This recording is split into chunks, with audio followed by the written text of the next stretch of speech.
Cerveau, après on verra quoi. Ouais, il n'est pas fatigué, il réagit. Alors, Apparition des premiers rayons de soleil, les sourires toujours omniprésents, mais attention, la route est encore longue. En tout cas, pour l'instant, c'est vraiment magnifique, quoi. Magnifique également le sourire affiché omniprésent de Caroline Frélombette tout au long de l'épreuve.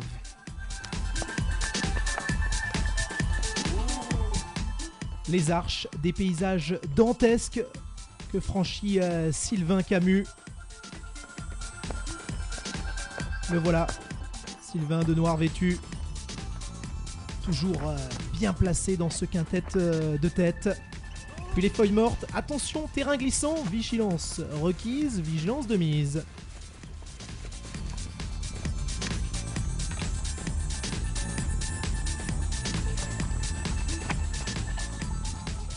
Avant un nouveau coup de chaud, les trailers vont pouvoir s'offrir un petit moment de fraîcheur bien opportun. Sur ces rochers détrempés, attention à ne pas confondre vitesse et précipitation. À la ferme de Triel, un groupe de 5 creuse l'écart. Dawa Sherpa, Vincent Delbar, Mermou, Camus ou Thomas Laure Blanchet, les favoris sont bel et bien présents pour l'événement.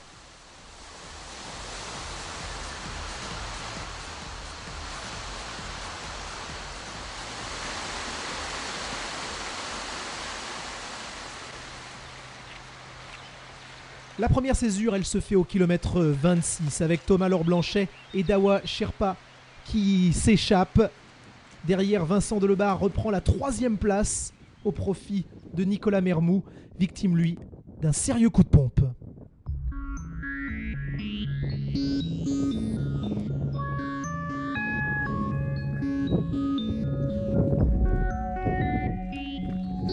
allez Thomas. Devant, Dawa est pour ainsi dire dans la roue, dans la foulée de Thomas Laure Blanchet. À toi, à moi, devant, derrière. Ce scénario de course va durer jusqu'au bout. Au bout de la souffrance, même les organismes les plus affûtés commencent à payer le prix de cette course parfois impitoyable au beau milieu de ces paysages lunaires.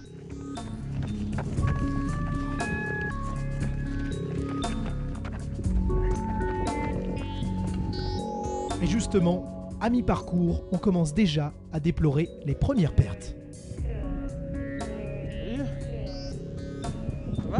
Non, ça va s'arrêter là. Qu'est-ce qui se passe? J'ai des problèmes de contracture au diaphragme et j'arrive pas à respirer correctement. Je savais aujourd'hui c'était où ça souriait ou ça souriait pas.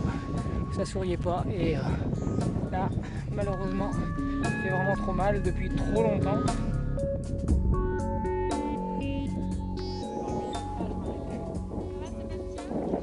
Oh, alors là, j'arrivais même pas. J'arrivais même. Putain! Non. Oh, putain. Oh. Quel coup dur pour Sébastien Chéniaud, lui qui avait remporté la première épreuve explosive du prologue et sa course ascensionnelle. C'est un prétendant à la victoire dans les Merrell Oxygen Series qui tombe. Et il n'est pas le seul. Ça va? Ah, il me fait mal, il me semble.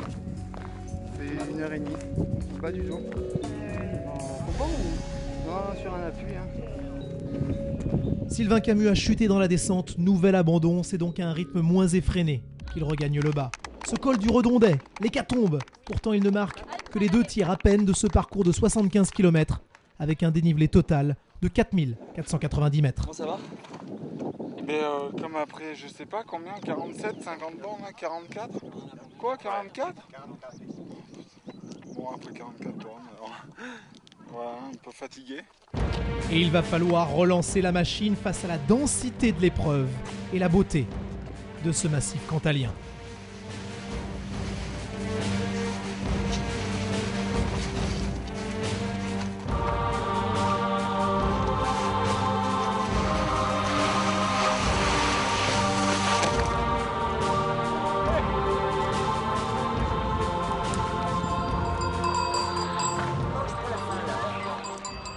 Indication, malice du parcours sur l'avant-bras, Thomas résiste à Dawa Sherpa. C'est l'heure de s'arrêter sur le cas Sherpa. représentant du Népal aux Jeux Olympiques de Turin sur le 15 km classique. Je parle évidemment de ski de fond. Il est né dans un village sur la route de l'Everest à 2700 mètres d'altitude, installé en Suisse. Après 7 années de monastère, Dawa Sherpa est évidemment le grand favori de cette épreuve.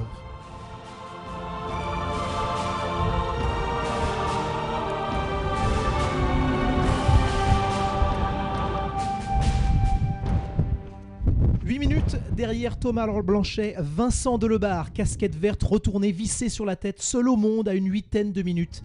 Derrière les favoris qui terminent ce finish, telle une muraille de Chine, Dawa Sherpa va s'imposer en 9 h, 31 minutes et 35 secondes. Il aura la classe de saluer son plus rude adversaire du jour. Thomas termine 3 minutes derrière la force tranquille du Népal, en ayant déclaré « J'ai beaucoup appris au contact de Dawa. Jamais je n'ai vécu une course de plus de 9 h 30. » Bon, c'est avec 9h30 de tirage de bourre, je pense que ça va laisser des traces. C'est vrai que bon, c'était un parcours magnifique, très physique, je m'attendais pas du tout à trouver ça par ici. Dawa en costaud, il était frais, je l'ai sorti dans les bosses dès le départ, donc bon, quand il est parti, j'ai pas cherché à y aller, je me suis remis dans ma course et puis j'ai géré pour rejoindre l'arrivée. Ouais. Et oui, fort bien senti, la différence, c'est évidemment que Thomas jouait le général, premier ex-aequo avec Chéniaud. Il est maintenant le maître à bord. La victoire est désormais acquise, même si pour cette épreuve, c'est Dawa Sherpa qui s'est imposé en individuel. Le trophée donc pour Thomas Blanchet, fort de sa victoire et ses 1438 points devant Vincent Delebarre. Steve Lecomte 3e, évidemment, malheureusement, déplorera l'abandon de Sébastien Chéniaud. Dawa Sherpa le trailer, un autre géant des sports de nature au regard plissé, Kohei Yamamoto, s'apprête à disputer l'enduro VTT à l'occasion de la dernière journée. Final stage? Amateur ou élite, programme fast là encore, 80 km lors de la deuxième journée, c'est ici 36 km avec 4 spéciales, 1200 mètres de dénivelé positive, 2095 mètres de dénivelé négative, 350 inscrits avec un départ à 8 h du matin par groupe de 3 toutes les minutes. On va de nouveau repartir sur des cadences élevées.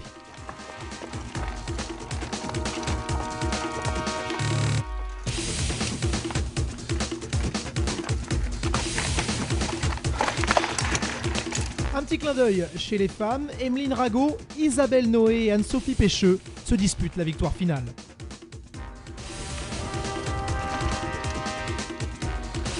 31-33, allez les filles !»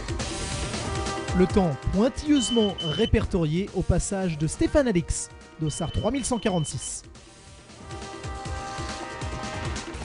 Grégory Lutz, Dossard 31-47 ici, qui prend l'intérieur, qui prend le meilleur sur les attardés, qui montre comme ce rocher un sacré cœur à l'ouvrage.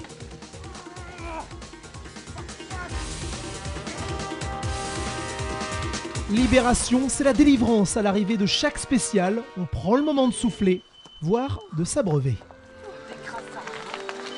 Ça va, nickel. Ouais. Ah, mais là, Ça décalamine. Un pain de boue, il paraît que c'est bon pour la peau, tout ça, donc ça va.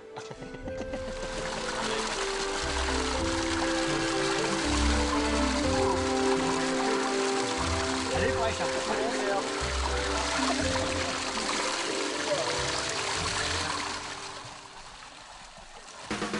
Parti en premier, l'élite L n'en a pas terminé, plus beaucoup d'accoudes. Joris Bagnol et Kohei Yamamoto vont finir main dans la main au sens propre du terme. Le japonais en première position. Intercalé, on retrouve Olivier Maignan. Olivier Maignan et son dossard 31-53. Ce sera le dauphin de Kohei Yamamoto. Il sera également le dauphin du japonais au classement final des séries.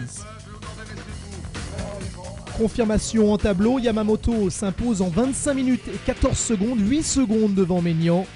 Bagnol est 3e. Et le classement est évidemment le même pour les séries avec le trophée pour Kohei Yamamoto. 1500 points pour le japonais devant Olivier Maignan et Joris Bagnol.